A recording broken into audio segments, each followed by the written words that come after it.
Baik, saya akan kembali ke Pak Nurdin Halid. Menjawab tadi statement dari Mas Ferry, apakah kemudian ADART aturan yang dirubah itu untuk memberikan karpet merah lah untuk melenggangnya Pak Jokowi? Karena Pak Ridwan ini tadi sempat bilang ini intinya akan ada yang pulang ke rumah gitu. Pak Nurdin, siapa yang mau pulang ke rumah nih? Rumah beringin, rumah Golkar. Saya perlu tegaskan, insya Allah Golkar tidak akan menyimpang dari rel konstitusi yang selama ini menjadi roh demokrasi Partai Golkar Karya. Itu kemudian Golkar tetap eksis sampai sekarang. Dan insya Allah, bukan insya Allah, sampai sekarang ini Pak Jokowi, Gibran itu tidak masuk radar daripada fungsionaris Partai Golkar. Nah, kita akan menjalankan Munaslup karena Pak Erlangga mundur dengan tetap berpegang teguh kepada anggaran dasar, anggaran rumah tangga yang ada sekarang. Dan saya juga yakin Pak Jokowi tidak ada niat, tidak ada minat untuk menjadi ketua umum Golkar. Kenapa? Karena beliau adalah seorang presiden. Ya, kalau ketua Dewan Pembina?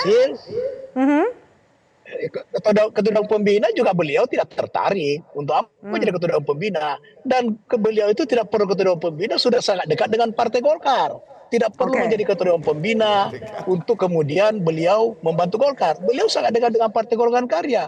Jadi tidak perlu menjadi ketua umum, tidak perlu menjadi ketua Dewan Pembina. Tidak perlu jabatan lah di Partai Golkar ya. Dengan Pak Jokowi gitu. Dan sampai sekarang insya Allah akan kita utak-atik anggaran dasar untuk mengakomodir seseorang yang tidak masuk di dalam aturan Partai Golkar Karya. Oke, baik, Bang Ridwan. Ya, bahkan Pak Jokowi yang Anda bilang calon ketum itu nggak masuk radar, kata Bang Nurdin Halid ini. Ya, sehari ini. Aduh, pusing ya kalau hari ini, besok berubah ya kan? Gini.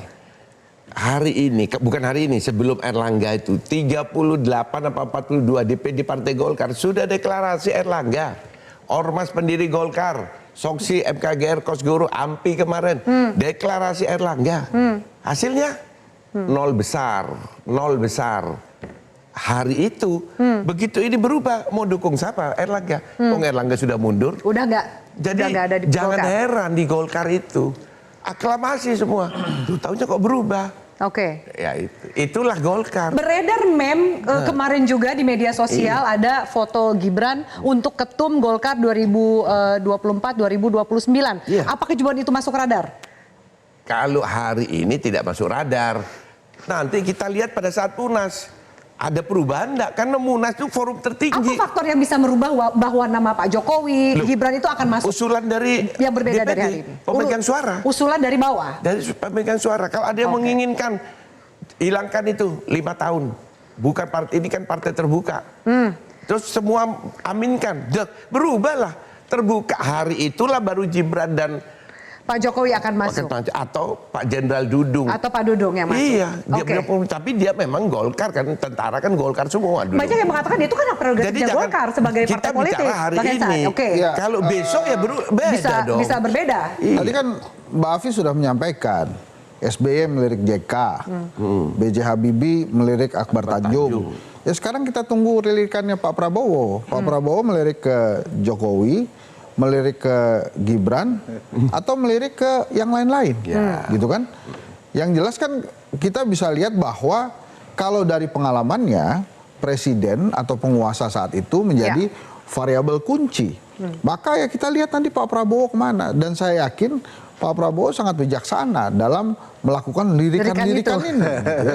Kalau sekarang belum kelihatan ya, lirikannya ke arah siapa? Belum kelihatan. Kenapa? Belum kelihatan karena kan kita ngebahas kenapa Erlangga mundur. Iya, tapi kan ada agenda berikutnya dan setelah mundur kan ada efek. tadi belum dijawab loh oleh 3 narasumber. Kalau saya sudah jawab tadi ya. Tidak tahu. Ini kan? apa nih, ada hubungannya nggak sama hukum nih? Oke, bilangnya enggak. Tadi udah jawab deh Pak Ridwan. Ya kan, Mas Kodari gimana?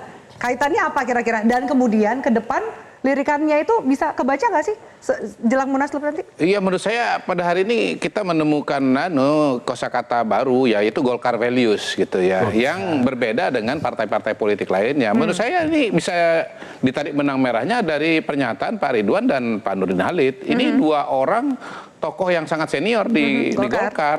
Dan Pak Nurdin Halid ini adalah tokoh utama dalam setiap Munas. Tadi saya katakan off air bahwa Munas identik dengan Nurdin Halid itu sama dengan Munas. Juru kunci Munas lah gitu ya.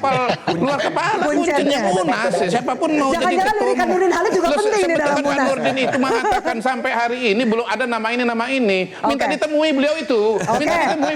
Baik. Jelajahi cara baru mendapatkan informasi. Download Metro TV Extend sekarang.